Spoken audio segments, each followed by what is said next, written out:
by Damien Calaque, that is going to talk us about derived symplectic geometry and topological field theories. Thank you very much. And now you can erase the connection. Okay, thank you very much. It's a pleasure to be here. I have to apologize because it's, first of all, it's a pretty abstract topic. And I will try as much as I can to make it as much concrete as it can be. And also, I'm not that much a specialist of that topic, which might be helpful actually. Okay, so, well, I just thought to talk a bit about derived geometry today.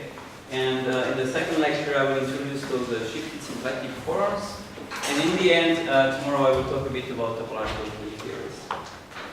So, well, before starting right away with derived geometry, I want to make, to give you some motivation.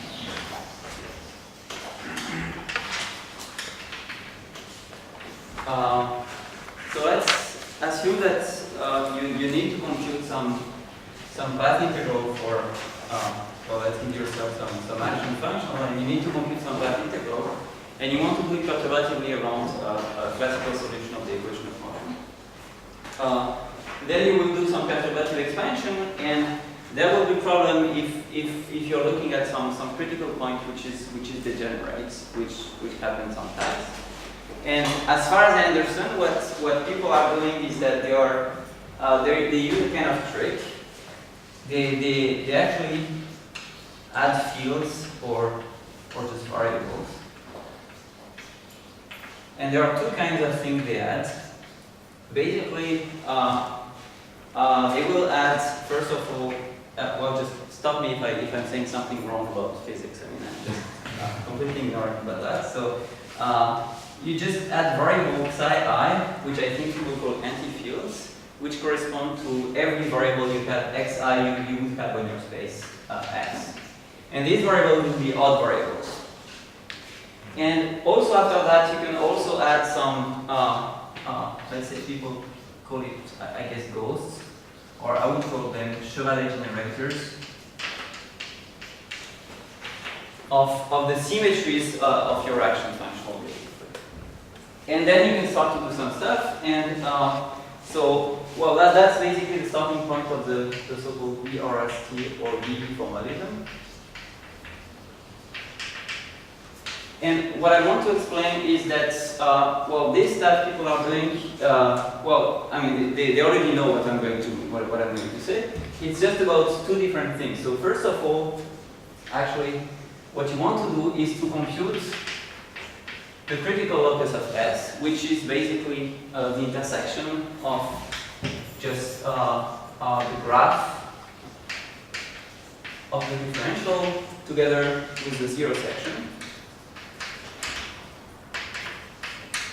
in the cotangent space of X. Well, that's just a fancy way to write what are critical points, right? But what I want to argue is that actually there is something to do here. What you should not take the naive intersection, but at some point you should take the derived intersection. So the intersection between derived schemes, even though the space you start with might not be derived themselves. So that's one of the things you're going to do. And the other thing would be just when you will have this derived critical space here, it will have some nice structure. First of all, it will have a kind of symplectic structure. I will explain this. And it will have natural symmetries, and what you want to do is to actually do some kind of Hamiltonian reduction with respect to these symmetries. So let's say just quotient by symmetry.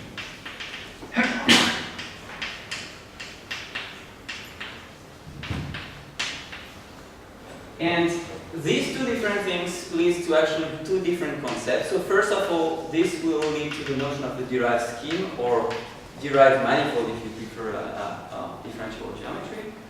And quotienting by symmetry will naturally lead to consider a more general notion of space, which is called a stack. And of course, if you put these two things together, we'll have to consider what people call derived stacks. And well, the goal of today will be just to spend some time introducing those beasts here. The question, in which physical systems we need to consider derived things and in which I'm not sure. Well, I'm sure I cannot answer this question. Well, the brains and be more they're all derived. So, well, I don't know if you know about the AKS formalism, for example, or I don't know. That's so it's a formalism that builds some topological field theory, let's say. In this context, using derived geometry would be a very good idea, and that's basically what I'm going to talk about. But so, for example, Chern-Simons can be written into the framework that I'm going to talk about. Well, and I'm only going to talk about, in the end, classical topological field theories, no quantum stuff.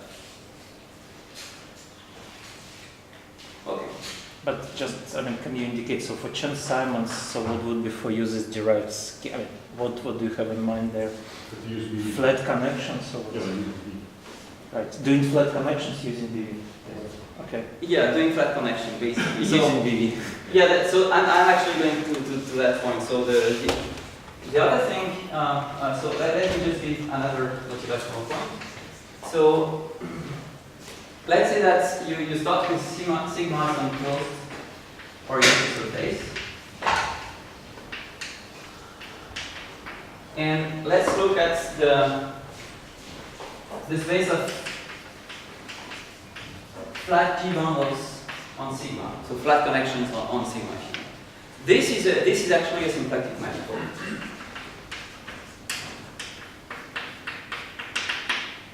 And moreover, if you give yourself X some three-dimensional guy, which is bounded by sigma,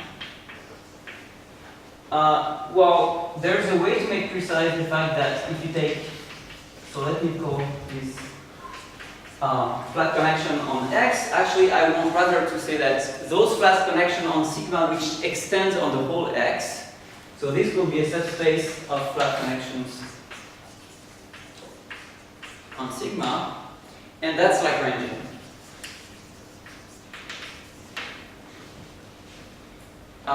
And there's a last thing you can do, if actually you can write X as a gluing of two manifolds with boundaries along sigma. Well, in some sense, if you take flat connections on X, it is given by the intersection of flat connection on X minus with flat connection on X plus inside the space of flat connection on sigma. And this is where we recover something of the BV formalism. We are going to have intersection, well, we will have to take the derived intersection of two Lagrangian in a symplectic guy. And well, there's a nice theorem which tells you that that guy has a shifted symplectic structure, which exactly is the one which comes from the BV formalism. So what I want to explain in this series of lectures is basically well, a bit of how to construct this derived intersection and to recover nice symplectic structure on some interesting spaces, and then to show that well, this symplectic structure, I mean this symplectic space we are going to construct satisfies basically the axioms of TFT, the ITS axioms. Let me now notice in the end that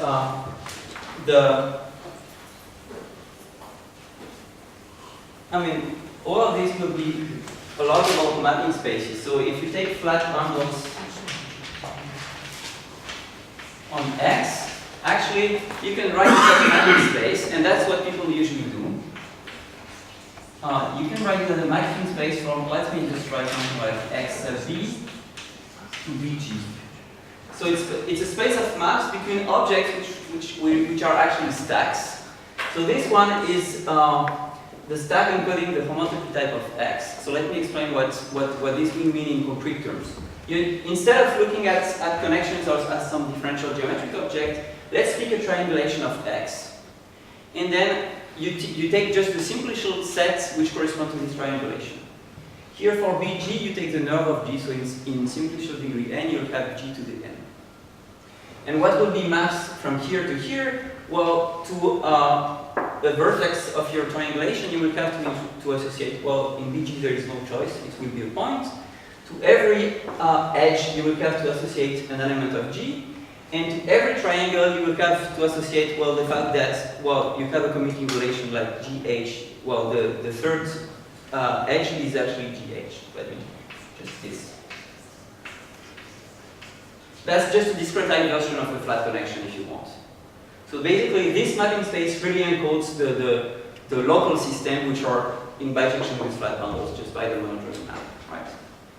And I want to make sense of that space in some nice context. So that's map are simplicial maps between them. Yeah, it takes simplicial maps, so that will be actually that itself will be a stack here. Okay, so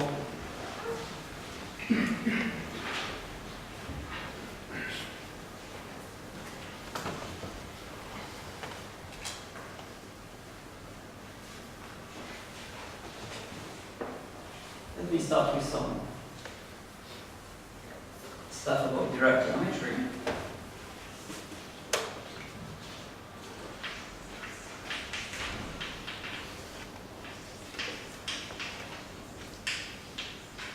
And let's start with the derived schemes. And well, if you don't like algebraic geometry, and I guess many people don't like algebraic geometry, so just if whenever I say scheme, just think about manifolds, right? That's perfectly okay. So let me give the definition, and then we'll come to some examples. So the definition is the following. So a derived scheme is a pair X or X bullet of a scheme X or a manifold if you wish, and a sheaf of differential graded algebras on X. And it has the GGI algebra to be negative, non-positively graded. So, well, such that, well, you want the degree 0 part of, let me actually call that guy X0. You want the degree 0 part of your sheaf of algebra to be exactly the sheaf of functions on X0, right? So that's the first condition. And you want the degree I part for I greater than 0 to be, well, quasi-coherent sheaves on X0. And so let me just rephrase it in some way. So let's take some manifold X together with a sheaf of differential graded algebra on it. It's non-negatively, it's non-positively graded. The degree 0 part should be just your sheaf of function on your manifold. And the higher degree part should be some symmetric power of some vector bundle, let's say, on your manifold. But just a naive question. I mean, what's the big difference with super manifolds or graded manifolds? There's actually, well, that's just Q manifolds which are positively graded, that's it. You can think about this. But so basically, it's enough to think about this. It's enough to think about this, yeah. But it's important that they are only positively graded, actually. So the sheaf of function will be negative, well, non-positively graded. Okay, so. Excuse me, do you want to come to the conditions on this algebra? Sorry? Are you talking about CDG or just CDG? When I say algebra, it will always be commutative algebra in this case. So it's CDG, yeah. All my sheaf of algebras will be commutative algebra. So the main feature of these nice derived schemes is that they behave well under, well, intersection, or better, fiber products. And let me just give a few examples of this. So maybe let me start with some usual example of intersection of derived of usual schemes in algebraic geometry for those who are not much used to this.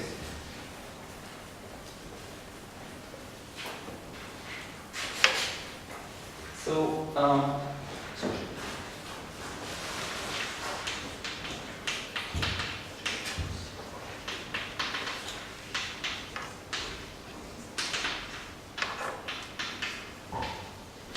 And I'm going to do something very simple. So I'll give you a bunch of examples, and I will give you some hints where the derived things start to be interesting. So let me start with a very dumb intersection, just trying to intersect two lines in the plane. So, well, let's just compute the coordinate ring of the vertical line. That just CXY, well, multiplied by x. So I'm just asking x to be 0. And, well, the coordinate ring of the other one is just CXY divided by y. And the coordinate ring of the intersection is just CXY divided by, well, XY, right? And that's just C, and this is functions on the points. So that's perfectly nice. And a way to rewrite that quotient here is saying that we are actually doing the tensor product of these two rings over the ring CXY, of polynomials into variables. So how do you compute the intersection of two submanifolds? You take functions on the two submanifolds. These are just algebras over the algebral function on the ambient manifold, and you take tensor products over the ring of function of the ambient guy. And that computes for you the intersection, right? So that's perfect. I mean, we have two codimension 1 guys, and the intersection is codimension 2. So, well, we are happy about this. And we even know the number of intersection points, that's the dimension of that group. So fair enough, we just realized that intersecting two perpendicular lines in the plane gives us 1 point. Let's do something a bit more complicated. So let's just intersect a parabola with this line like this here. Okay? So let's just play the same game where we have just CXY multiplied by y, that's the line.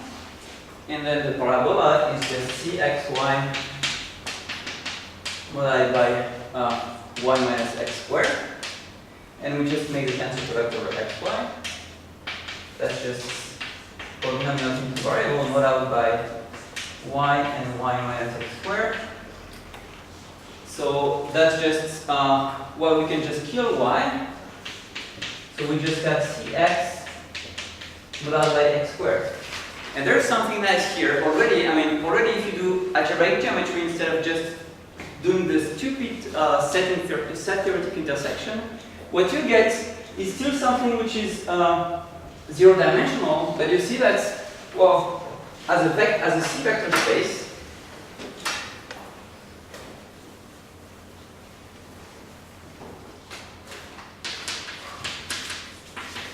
this is C plus XC. And that's a two-dimensional vector. I mean, it's two-dimensional over C. So this tells you that you have actually a double intersection point here. So this is what tells you that actually you should not think of this as just 1 point, but these are actually 2 points in algebraic geometry. Right? Well, just do a small geometric perturbation, you'll really find your 2 points.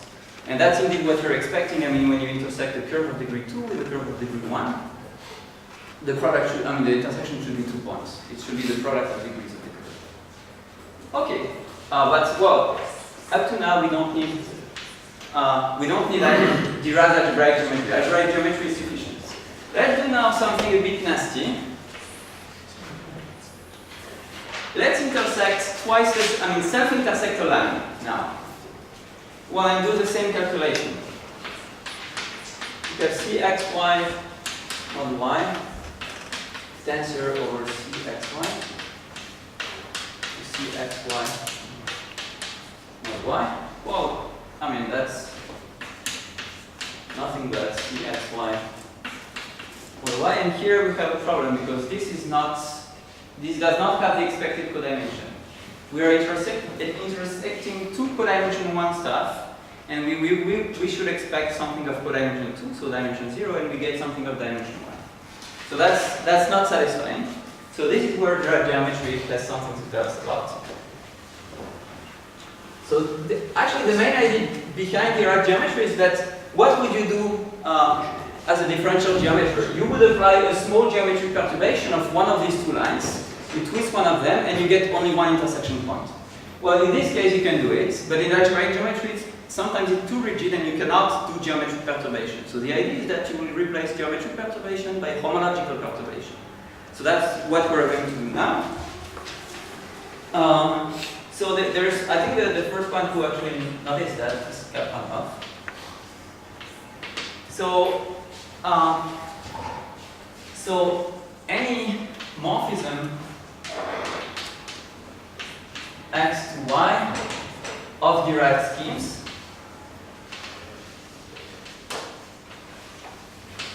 can be actually factorized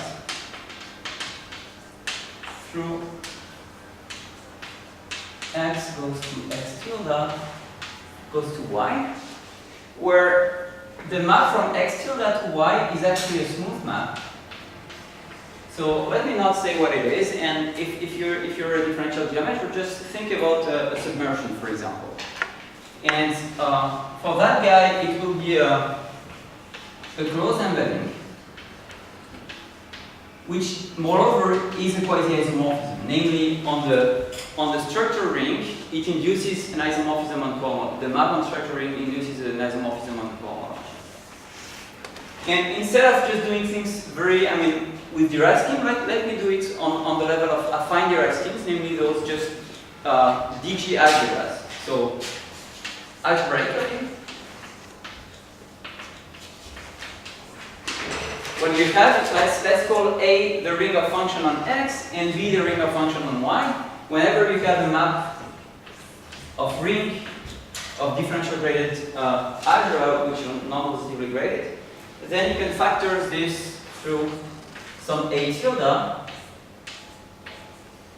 where the map from A tilde to A is surjective and a quasi-isomorphism, and the map from B to A tilde is a smooth map. So, well, it almost tells you that A tilde is free as a B algebra. So you can write it, at least if you forget about the differential, you can write A tilde as sim over B of some B module. So let's actually try to do this for this example here. So before just coming back to the example, let me say one last thing. That's almost like taking either projective or injective resolution in homological algebra. In homological algebra, when a functor is not exact, you first have to resolve and then you apply the functor. That could be exactly the same thing here. If you want to compute intersection of x1 and x2 inside some ambient space y, so let me more note this like a fiber product over y. That's just, but think about it as an intersection. And I want to derive this functor taking fiber products, and the definition of that guy, and that would be the correct guy to consider, is first to resolve x tilde as a scheme over y, just like here, x1 as a scheme over y, and then take the usual fiber product. And that will be the right answer to just intersecting two derived schemes. So let's see how it works with the two lines here. So we have Cxy goes to Cxy modded by y, which is just Cx. So that's the inclusion of the line into the plane.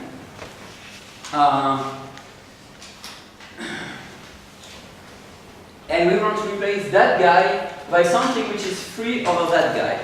So let's do the following thing. We just add one variable, x, y, psi.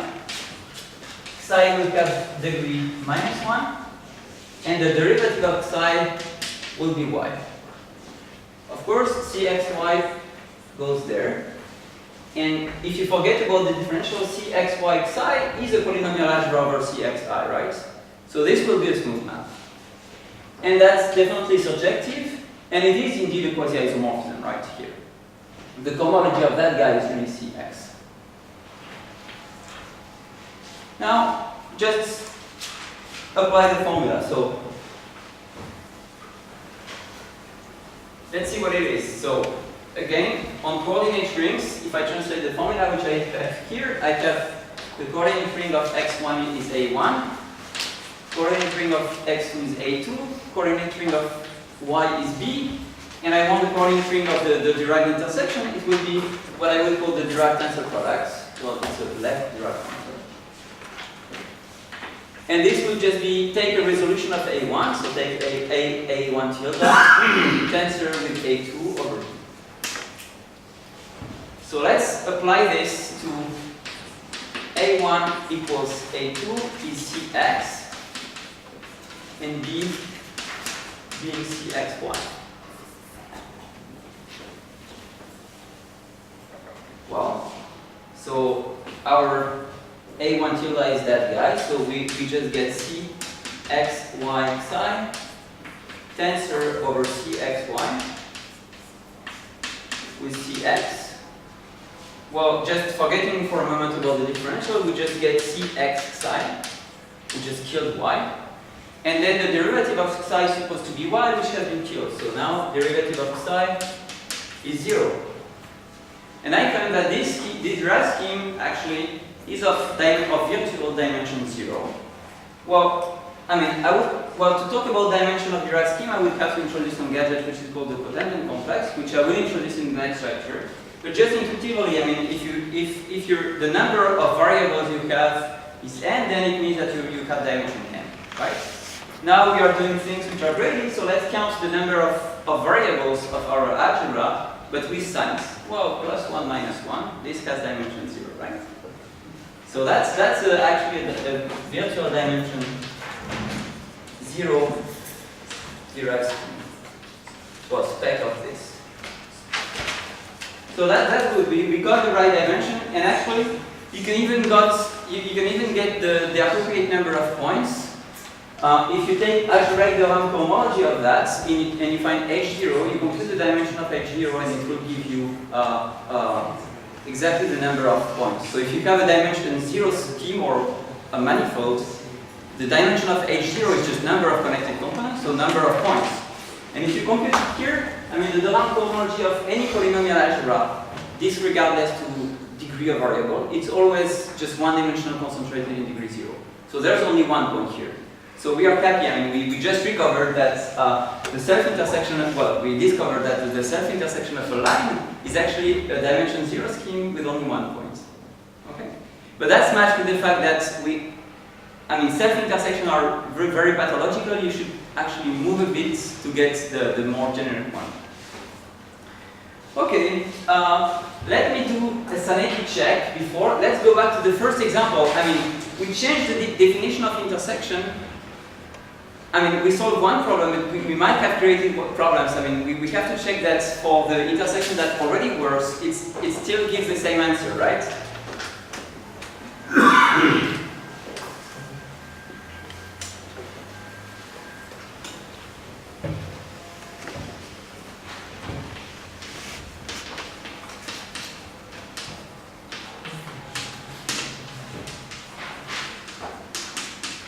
So one was this intersection here. So now A1 is Cx, A2 is Cy, and B is Cxy. So we have to resolve, let's compute A tilde 1 tensor B over A2. So this is just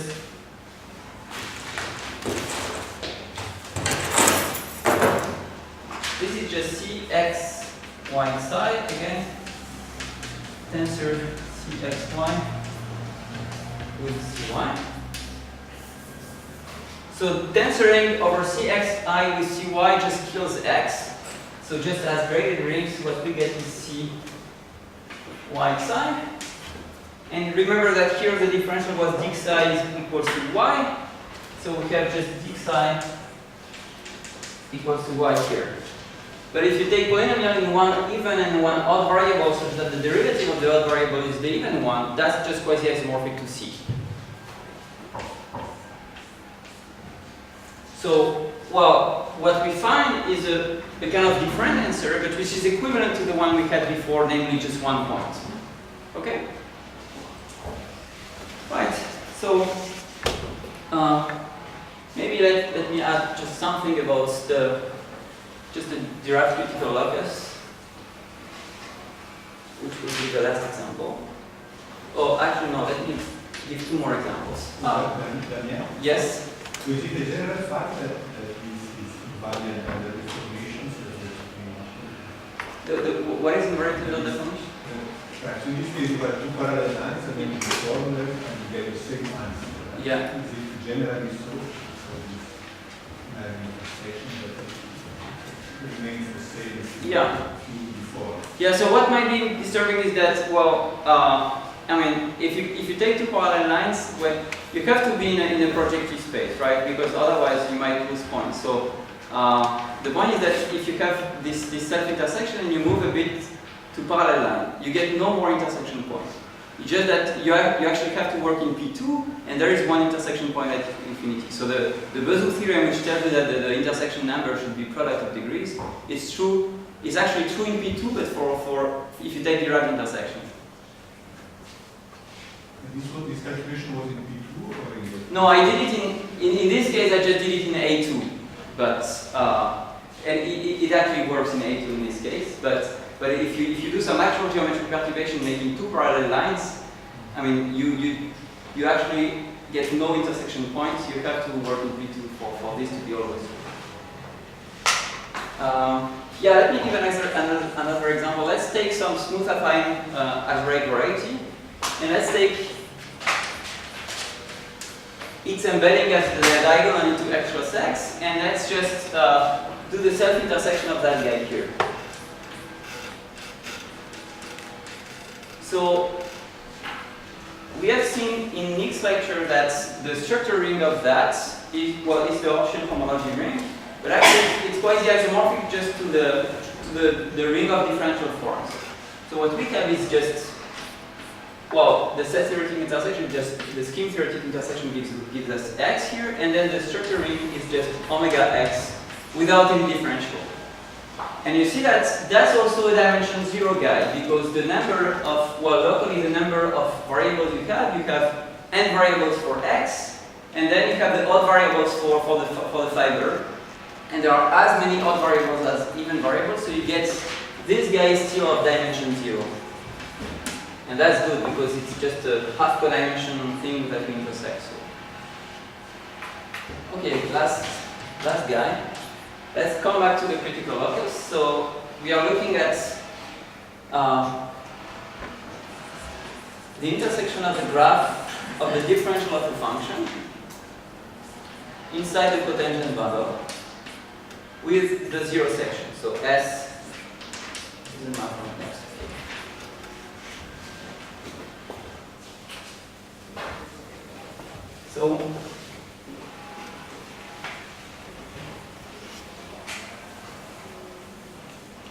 So actually it doesn't matter, but I'm going to resolve that guy here because it's just easier. So I'm going to do the same trick. So let me.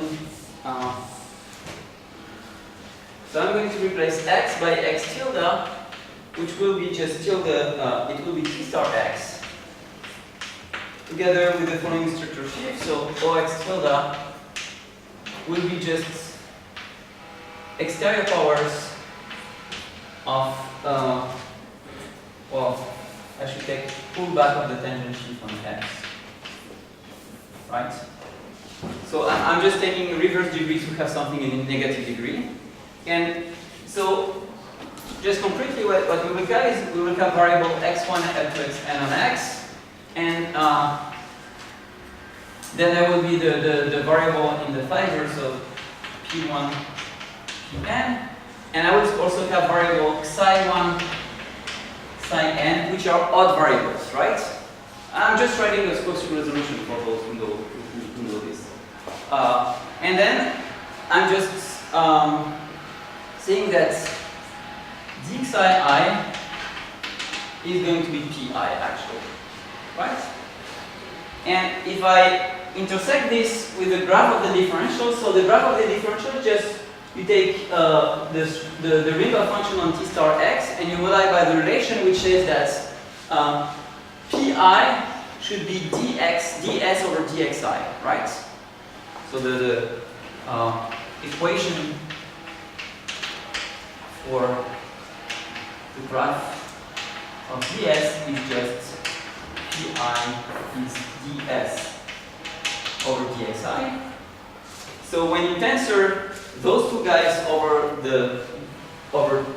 the ring of t star x, what you get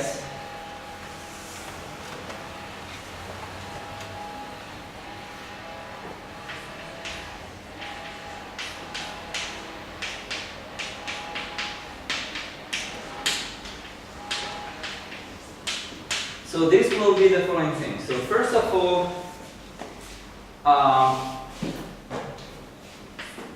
we just look at x together with the following GGI algebra. So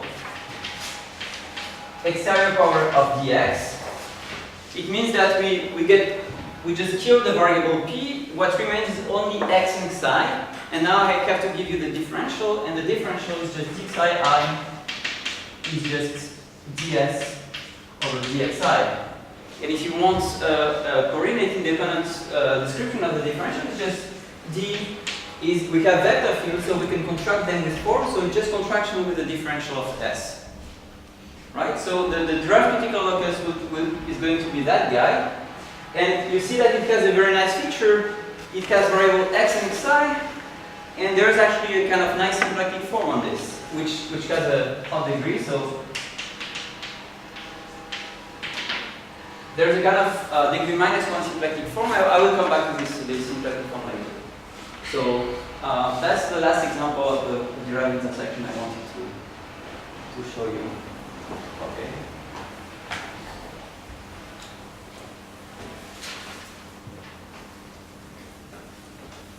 So that's enough of the moment for derived schemes.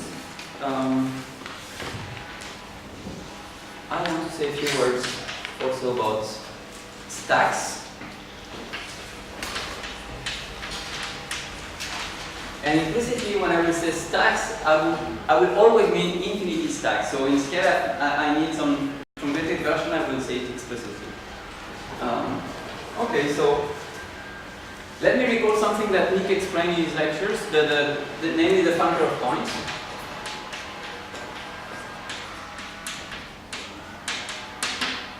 So it tells you that any scheme or any manifold, if you prefer, X provides us with a functor which, well, I will first denote X underline, but probably after that I will just forget the underline. So it goes from the building block of our theory. So in our case, it will be the category of affine schemes. Up. So most of them go the other way around. So in the end, it's just rings, and it goes to sets. And basically, what it does, it takes some affine scheme S, and it associates to this the set of S points of X, which means just all the maps of schemes from S to X. So it means that, well, if you would take only the set of points of the scheme or of the manifold, you just get a set and you don't have any geometric information. But if you, so let's forget about affine scheme and let's take here open subset of Rn. Like if you would work with manifold, you take open subset of Rn. If you know all the maps of open subset of Rn in a manifold and how they glue together, you know everything about the geometry of this manifold. That's just the same thing here. So let me give a concrete example of the functor of point of scheme. So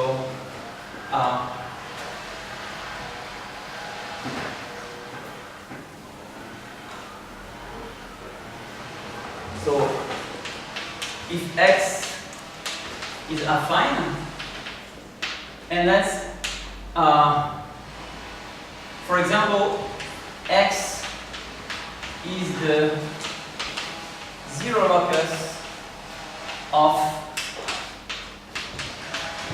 X squared plus 1 in the affine line. So, well, secretly I mean that x is spec of z x or x squared plus 1. And for those who don't know what it is, you just take the zero locus of x squared plus 1 and take it just as an expression. I'm not saying which coefficient ring I'm taking when I'm trying to solve this equation, right? And now let me just take underlying x of r, where, sorry for that notation, r is not an affine scheme, it's rather a string of functions. So just the, so I'm just taking the real points of this scheme, so it means that I would get solution of x squared plus 1 in R. Well, equivalently, it's just morphisms of rings from Zx x squared plus 1 to R. That's the same thing. I mean, I should specify the image of the generator, namely the image of x, and it should satisfy this relation x squared plus 1 equals 0. Well, of course, I mean, in this case, this is empty.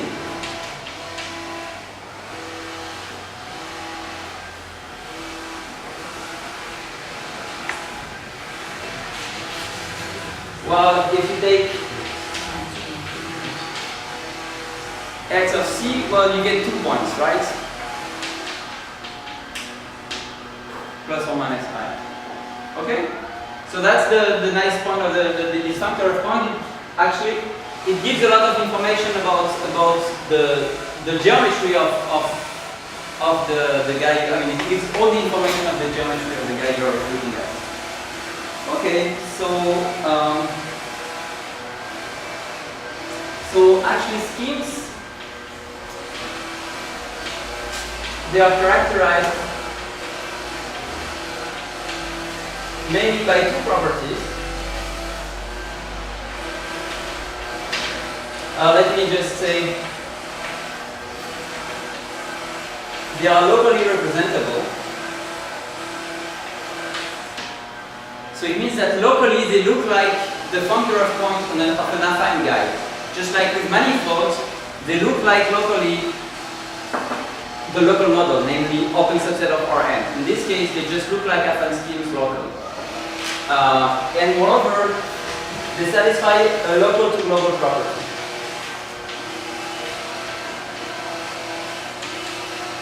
Well, it means that, well, there's a topology on that category, and it means that they form, I mean, the functor of point of the scheme is actually a sheaf on that category. If you would take, again, open subset of Rn here,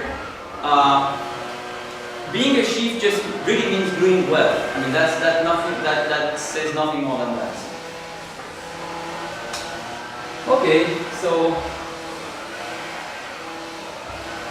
what do you mean with flow pattern?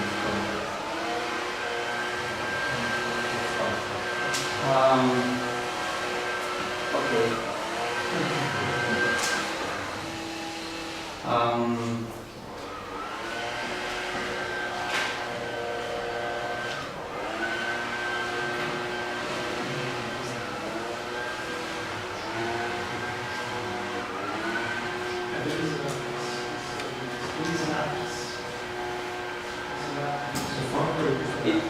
It means that you can cover.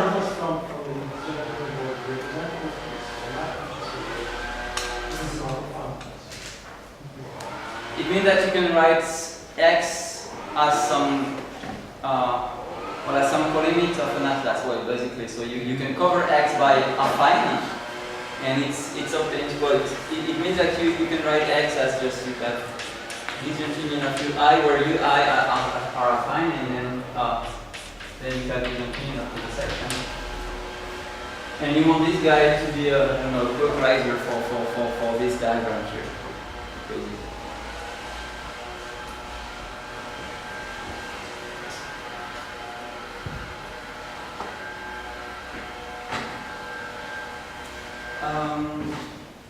Okay, so let me just say something about, before going to infinity stack, just one stack. So, for example, if you know a bit about orbifold, if you want to if you're interested in the geometry of a quotient space by a group action, well, this quotient might be a bit badly behaved, and well, I must say that I don't want to spend time just explaining what I mean by badly behaved, but I just want to give you the answer to a problem and I'm not going to explain. So what you can do actually, and the idea of orbifolds or stacks is to say that, so you'll still define that guy, no longer, so the nice thing to do would be just to say x mod g underline, would take a scheme S and take just the S points of X, they will carry a G action and mod out by G.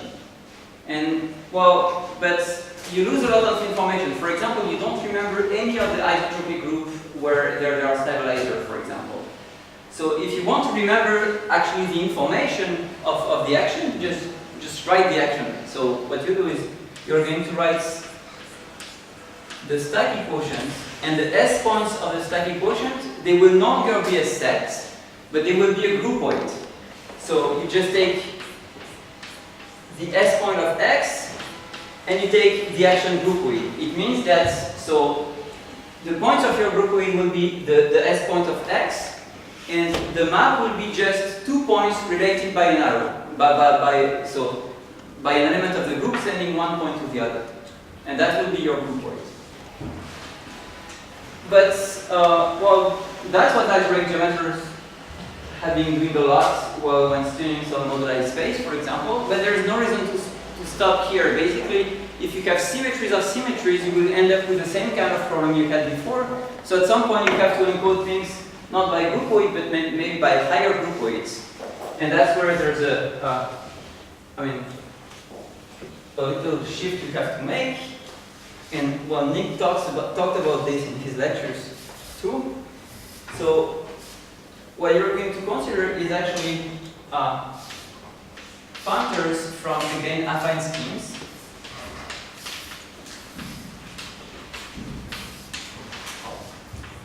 To, well, simplicial sets. And I'm just taking simplicial set as a convenient model for infinity groupoids. Right? So if you're analyzing about this, just think about higher groupoids. Then there are discussions about what it means, what is an infinity groupoid, and there's a, well, as Nick explained, I mean, you can imagine homotopy types, so either simplicial set or topological space, as model for higher groupoids, in the sense that you have 2 points in your space. So the points will be the object of your groupoid, the paths will be the morphisms in your groupoid, and the homotopy between paths will be the two morphisms, and so on and so forth. Okay, and a functor like this, which is locally representable and satisfies some local to global property, will be a stack. I mean, I'm cheating a lot here. I mean, there's a lot to say what local to global mean when you take value in some category with homotopy, namely and some infinity category, but I don't want to go into this. So basically, stacks we will just give examples of such functors. So the main examples of stacks are given by, or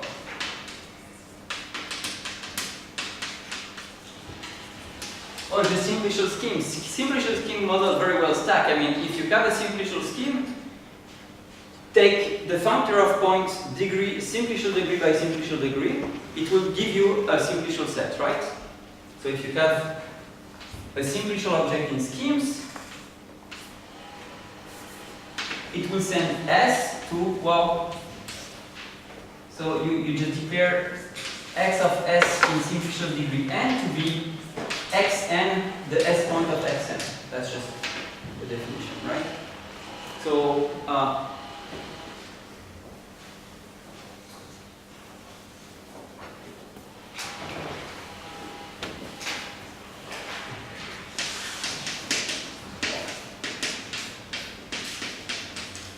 let me define for you the infinity stack, the classifying stack of a, let's say, an algebraic group G. Well, in simplicial degree n, it's just going to be g to the n, and the degeneracy and well, all the simplicial map will just be given by multiplication and units of the group, basically. Okay.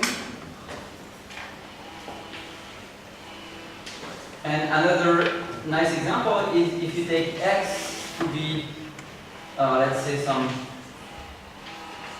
topological space.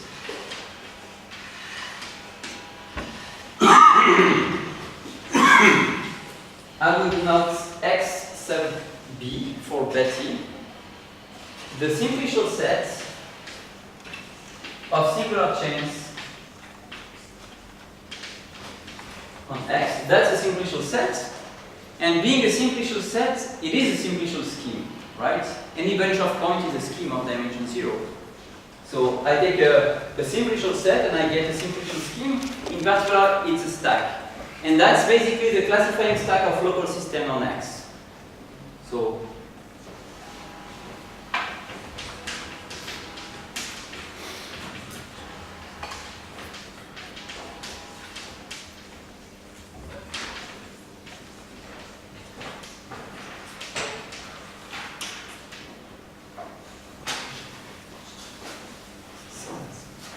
so you mean it's a map from XD to BG, a local system on X? yes. The main point is that, well, that's good that you asked this question actually. The point is that, what is so if you take you have to say what map means. So map from XB to BG, it might mean two things. So first, there's, we are dealing with the infinity category, so the maps will be spaces. So there will be a space of maps from XB to BG, namely its points will be really local systems, but then you will have equivalence of local systems and homotopy between equivalence and all that stuff. But that's not a geometric object, that's just a simplicial set, so it will really be some classifying space if you want. But then there is also an internal form in the category of derived stacks, and that will be the derived stack of local system. I'll come to that just after. And the important point is that now, so we have to mix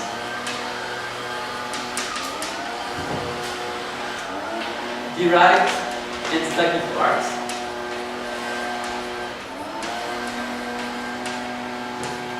And let me just give a heuristic explanation for that. So the derived part is, let's say, it corresponds to Q manifolds which are non-negatively graded. And actually you can understand the stacky part as some form, Q manifold, you should think about them, if they are only negatively graded, as kind of formal version of these stacks I just explained. And now, even if you have two guys which are only positively graded, if you take maps between those guys, you might have, it might go in both directions. If you take the chain complex of map between two positively graded chain complex, it will be, it will have degree in both directions. So even if you want to take the mapping scheme from a derived scheme to a derived scheme, you get a stack, and same for stacks. So, so from now, we will consider pointers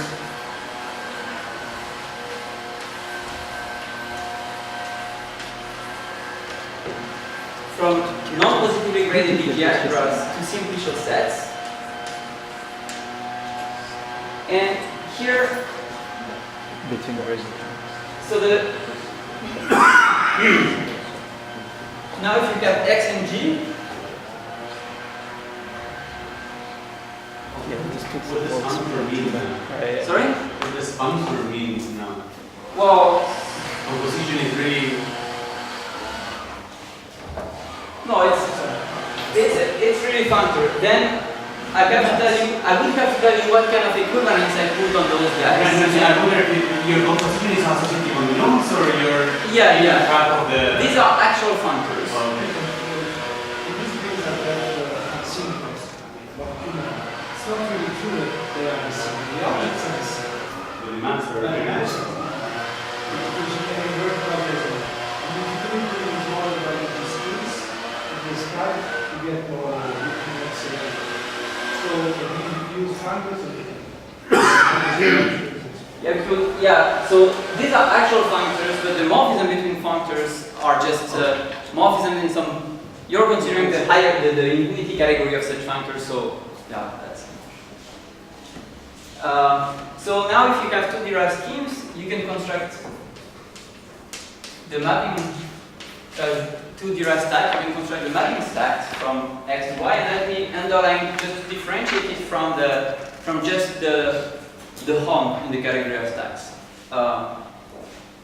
Well, if you take the s points of that, it will just be, well, in this case, well, the usual thing. You just define that guy that way, right? And that we will use this kind of gadget later. Let me see. Yeah, so sorry, I mean, yeah, here it's an affine derived scheme. So whenever you have such a GGI algebra, by taking home, you get such a functor. So this S is a functor associated to a GGI algebra, right? Yeah, sorry. You have quite often to implicitly use the Unetta line. Okay, maybe before I stop, I want just to do some kind of first excursion into TFTs. So let's say that we have sigma some n-1 manifold compact. Then I can associate to this to any, and let's choose some derived stack x. By stack I will always mean derived infinity stack now. So I would just consider the mapping stack from the classifying stack of local system on sigma to x. And I just want to make this very simple observation.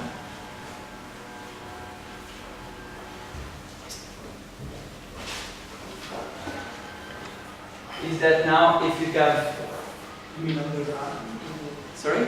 Underline, yes, thank you very much. So now if you have a cobordism from sigma 1 to sigma 2, well, you have map from sigma 1 beta to x, map from sigma 2 beta to x, and here we will have map from m beta to x, and we'll have two restriction maps. And that's actually produced just for free a topological field theory with values with the category of stacks where morphisms are now correspondences. So that you can check that whenever you do things, you have to take the fiber product. So what it gives is that you have a TFT from let me write n-cob for n-cobordism to correspondences in stacks. And well, I want to make two comments. It's if you want to linearize this, I think actually Nick talked about this in his lecture. If you want to make this a bit more finite or a bit more linear, you take quasi-coherent sheaves on those two guys here, and from the correspondence you do this kernel stuff and you will get functors. So actually you can even compose and go to infinity categories with functors between them. So that produces some nice example of TFTs. And moreover, you see that everything is completely determined by x. And that fits very well with Lurie's stuff that if you have fully extended TFT, it's completely determined by the value in the point. Actually, these TFTs are fully extended. If you accept the idea that you can have some higher category of correspondence between correspondence, all this is completely determined by x, which is just mapped from the point to x, right? Okay. I'll stop here and we'll continue with symplectic structure in the next class.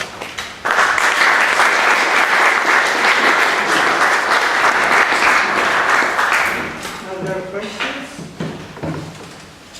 Yeah. A question on the topology again. So these guys here are very large. So perhaps you want to tell me which kind of representability would you consider? Okay, actually, if you have some compact guy, so if your source manifold is compact, and I assume that. No. Then these maps I understand. The question is, what is the guys that when you consider functors, these are just arbitrary free sheaves. Yes. Here. And I presume that you want them to be representable under some topology in GGI. Or we're going to just consider an arbitrary free sheaves. So the point is that you can consider arbitrary free sheaves, and there's a model structure on that, and the fibrant objects satisfy some properties. So local representability. Also, you should take values not in simplicial set, but actually in kind complexes, and all this kind of conditions. But yeah, either you say, well, I don't care about that, and then I stackify just like you would sheetify in the category. In the category of free sheaves, or you start with something which is already fibrant. For example, here I said before that any simplicial set gives an example of a stack. That's not quite true, actually. If you really want a stack, you have to assume that the simplicial set is a kind complex, for example. That's why it would be bad, actually, if you start from a manifold, to take a triangulation, like I said in the very beginning. You have to take singular chains. Otherwise, it's, for some places it works, but otherwise not. But my question comes because you started talking about the right schemes. Yes. And now we're in a place which is incredibly larger than the right schemes. The right stacks they have no condition how to do morphisms whatsoever. Oh, they have conditions. So they have to. Yeah, you glue up to homotopy. I mean, there's a whole theory which tell you how to do this. But, Maybe he was asking about topology. Right. So what are the topologies of this category that you call? Is it topology? yeah, yes, it's entire topology. Atlas and smooth. So they have descent on their topology. Yeah. So well, for people who don't know about algebraic geometry, in manifold that would be just the open maps, I'd say. Open embeddings. Yeah, local homomorph. Okay.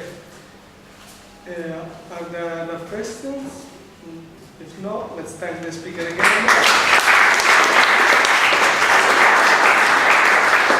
And we will meet at 10.